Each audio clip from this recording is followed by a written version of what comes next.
अस्सलामुअलैकुम my YouTube family, कैसे हैं आप सब लोगों को वेलकम टू किचन एक्सप्लोरर। और आज हम बनाने जा रहे हैं ईद पर क्या बनाएं।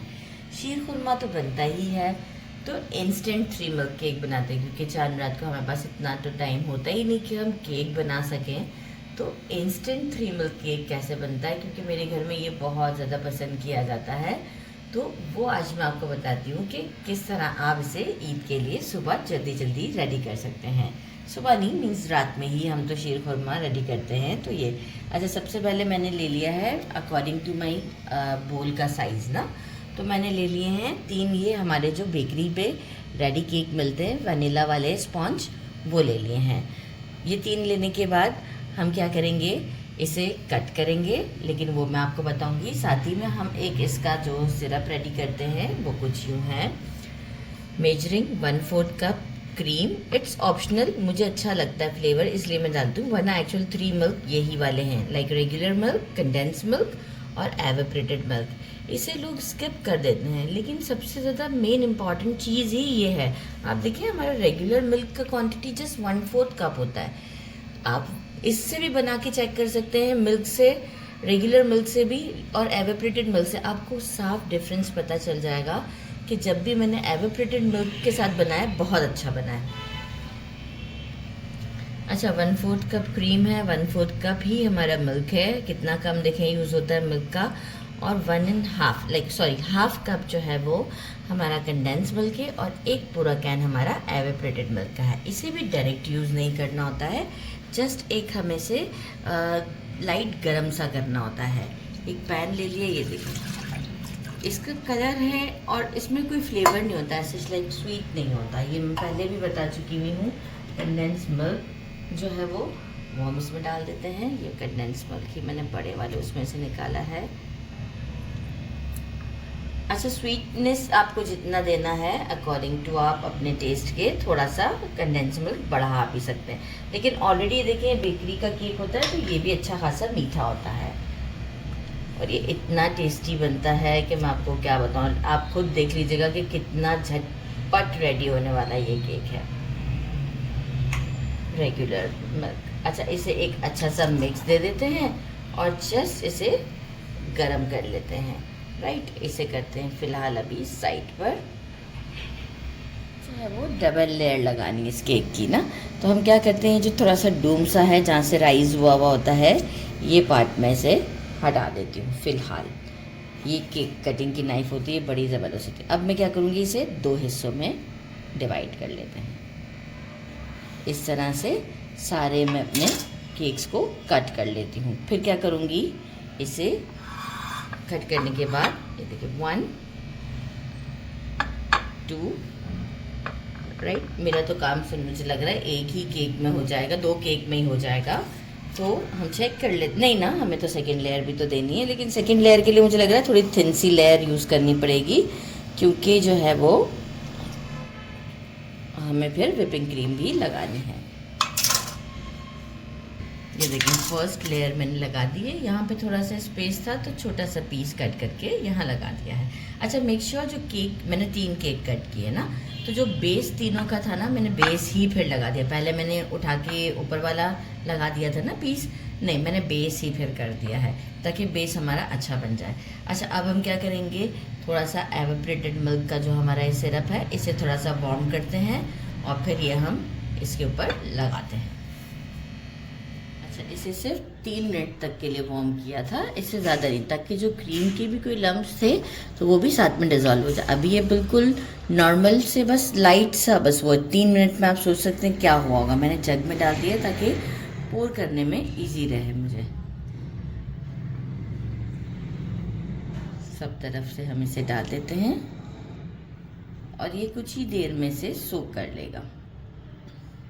कोई प्रिक करने की ज़रूरत नहीं है हमें इसमें, कोई मसला नहीं, क्योंकि काफ़ी एयर पॉकेट्स इसमें नज़र आ रहे थे मुझे।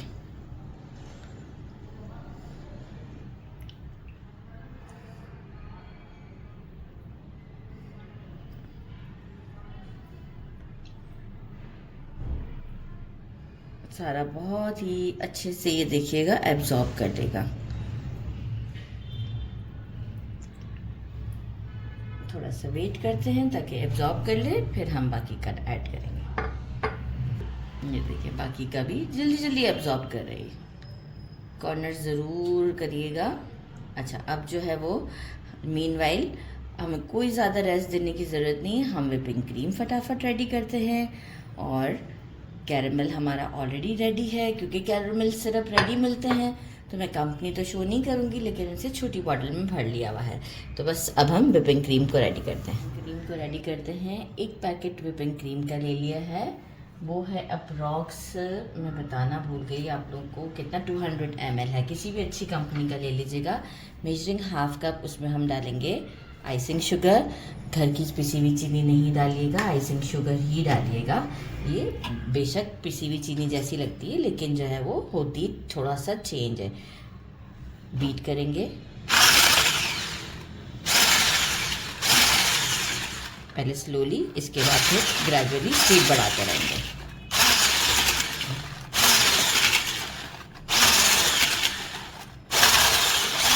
ये देखिए क्रीम हमारी अच्छे से वेप हो चुकी है। 3 मिनट लगते हैं, इससे ज़्यादा नहीं। अगर आप किसी अच्छी कंपनी की व्हिपिंग क्रीम लेंगे तो बहुत आसानी से। और आइसिंग शुगर, अक्सर लोग कंप्लेन करते हैं कि क्रीम व्हिप नहीं होती, हम काफ़ी टाइम तक लगे रहते हैं। जस्ट आप आइसिंग शुगर के साथ लें, इसे यूज़ करें, 3 मिनट से ज़्यादा आपको बिल्कुल टाइम नहीं लगना है। बस अब हम क्या करते हैं, ये जो हमारा ये देखिए सारा अप्रॉक्स सोक कर चुका है, और यहाँ हम जितनी रिक्वायर्ड होगी उतनी हम व्हिपिंग क्रीम ऐड करके हैं और लेवल करते हैं। अच्छा, यही व्हिपिंग क्रीम को मैं क्या करूँगी, मैं इसे बचा कर रख सकती हूँ। अगर के मुझे यहाँ पर बच गई तो होगा क्या कि जो है वो मैं इसे एक कंटेनर में रख दूँगी। नेक्स्ट टाइम जब यूज़ करना होगा मैं फ़ौरन से ये निकाल के डायरेक्ट यूज़ कर सकती हूँ, मतलब मुझे अगेन व्हिप करने की फिर ज़रूरत नहीं पड़ेगी। तो ये एक अच्छे तरीके से हम एक लेयर देते हैं और आपको शो करते हैं। अच्छे से देखिए मैंने सारी व्हिपिंग क्रीम यूज़ हो गई मेरी 200 ml। मैंने ले लिया है कैरेमल सिरप, आप चॉकलेट सिरप भी ले सकते हैं। आप पूरा चॉकलेट भी ऊपर से जो है वो गनाश जो है वो आप डाल सकते हैं, लेकिन आज मैं से ओरिजिनल वो दे रही हूँ। ये देखिए कैरेमल की मैं ऐसे करके लाइंस बनाऊंगी,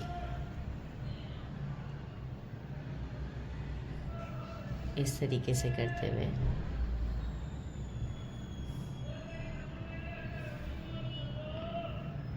ये देखिए इस तरीके से करते हुए मैंने दे दिया। अब ये जो शैशलिक का हमारा स्टिक होता है उसका बैक साइड में ले रही हूँ, राइट, और यहाँ से इस तरीके से हम इसे चलाएंगे। एक हमारा परफेक्ट अच्छा सा डिज़ाइन बन जाएगा जो हमें रिक्वायर्ड होता है। और इसे फ़ौरन नहीं खाना है, मैं इसे एक रात के लिए चिल कर दूंगी फ्रिज में, ताकि जो है वो अच्छे से ये जो है वो सेट हो जाए। और फिर जब हम इसे सर्व करेंगे तो ये बहुत ज़बरदस्त लगेगा। ये आप देख सकते हैं। ये साइड को भी कर देते हैं, ज़बरदस्त।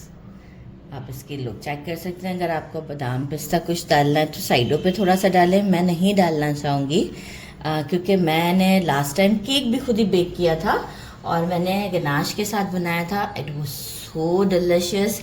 और फिर बीच में मैंने घर में इस तरीके से बनाया था, तो जो कि एग्जैक्ट आपको बाहर मिलता है अशरे शीरी और वॉटेवर जहाँ से भी, तो वो इसी तरीके का होता है। तो आज मैंने फिर आप लोग के लिए भी यही बनाया। अब इसे हम ओवरनाइट के लिए छोड़ देते हैं फ्रिज में और इसे आपको कट करके दिखाएंगे।